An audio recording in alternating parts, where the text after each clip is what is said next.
Сәлем достар, менің тарихтаным каналыма қош келдіңіздер. Мен сіздерге бүгін 90-дық жиынтық бағалауға арналған тапсырмаларды талдайтын боламын. Сондықтан менімен бірге болып, талдауға қатынасып, комментарий жазып, лайк басып отыруларыңызды сұраймын. Бұл 90-дық жиынтық бағалауда 3-ші бөлім 18 ғасырдағы Қазақстанның мәдениеті және 4-ші бөлім отарлау және ұлт-азаттық күрес тақырыптарындағы тапсырмалар бар. Бірінші тапсырма салт дәстүр және әдет ғұрып түрлеріне сипаттама беріңіз.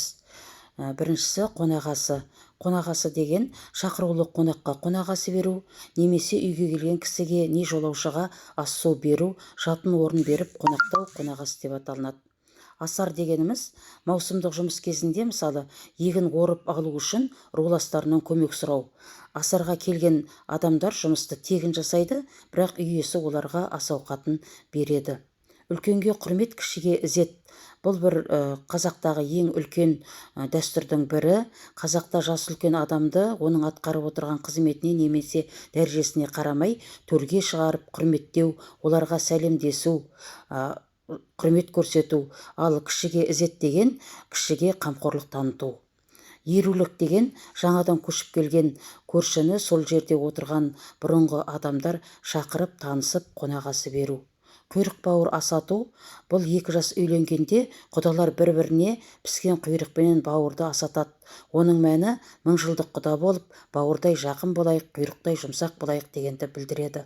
Бата беру деген, бұл ұзақ сапарға шыққанда, не болмаса бір қуаныш болғанда, үйленгенде ақылгөй ақсақалдың берген тілегі. 1822 жылғы реформаға қатысты емес ұғымды табыңыз.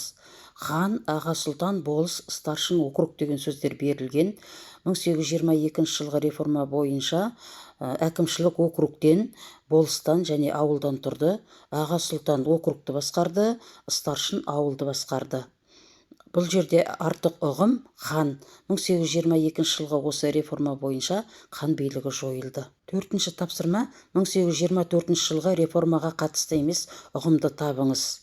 Дистанция, бөлік, эссен, старшын, ата аймақ деген сөздер берілген.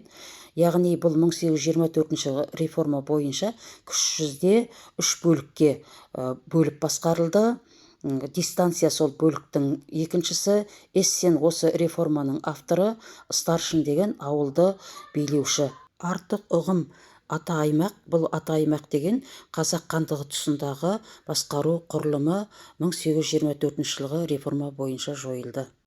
Бесінші тапсырма округтік приказдың міндеттерін кестеге толтырыңыз деген. Саяси салада, экономикалық салада және әлеуметтік салада. Саяси салада округ халқының қауіпсіздігін қамтамасыз ету және тергеу мен сот істерін әділ жүргізу міндеттерін атқаратын болды.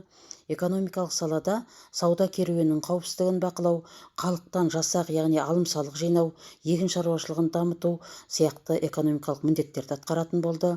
Әлеуметтік салада халыққа білім беру, денсаулық сақтау, діни наным сенімдердің мәселелерін шешу, озбырлық жасауға, барымтаға жол бермеу міндеттерін атқаратын болды. Алтыншы тапсырма төмендегі дерек көздерге сүйеніп Кенесары Қасымұлының қызметіне баға беріңіз. Бұл жерде қазақ ханы ретіндегі қызметіне баға беру керек және көтеріліс жетекшісі ретіндегі қызметіне баға беруіміз керек. Төмендегі деректерді оқып аласыздар, сосын осы екі қызметіне баға береміз. Енді қазақ ханы ретіндегі қызметіне келетін болсақ, 1841 жылы 300-дің өкілдері Кенесарыны хан сайлады. Сөйтіп қазақ хандығы қалпына келтірілді. Қазақ хандығын қалпына келтіру үшін Кенесары бір орталықтан басқарылатын мемлекет құрды және қасынан кеңес құрды. Сондай-ақ мемлекетте сот істерін, елшілік істерді, алым-салықты, шаруашылық істерін, әскери істерді тәртіпке келтірді. Кенесары Қасымұлының көтерілісі 1837 және 1847 жылдардың аралығында 10 жыл уақытты қамтыды. Бұл кезде қазақ хандығын орыс мемлекеті кіші жүзді және орта жүздің үлкен бөлігін басып алған болатын. Сондықтан Кенесары Қасымұлы осы қазақ хандығының бұрынғы территориясын, тұтастығын қалпына келтіру үшін аянбай шайқасты. Ол көтерілістің басшысы, отаршылдыққа қарсы күрескен батыр болып тарихта есімі қалды. Жетінші сұрақ. Патша үкіметінің отаршылдық саясатына қарсы болған көтерілістердің ортақ сипаты мен салдарын жазыңыз. Жалпы бұл көтерілістердің ортақ сипаты ұлт-азаттық көтеріліс болып табылады. Енді оның ортақ себептеріне келетін болсақ, патша үкіметінің отаршылдық езгісіне қарсы күрес, патша үкіметінің қазақ жерін жаулап алуы, хандық биліктің жойылуы және жер жетіспеушілігі, шұрайлы жерлердің тартып алынуы. Ал ортақ салдары болатын болса, көтерілісшілер жеңіліске ұшырады, адам шығыны өте көп болды.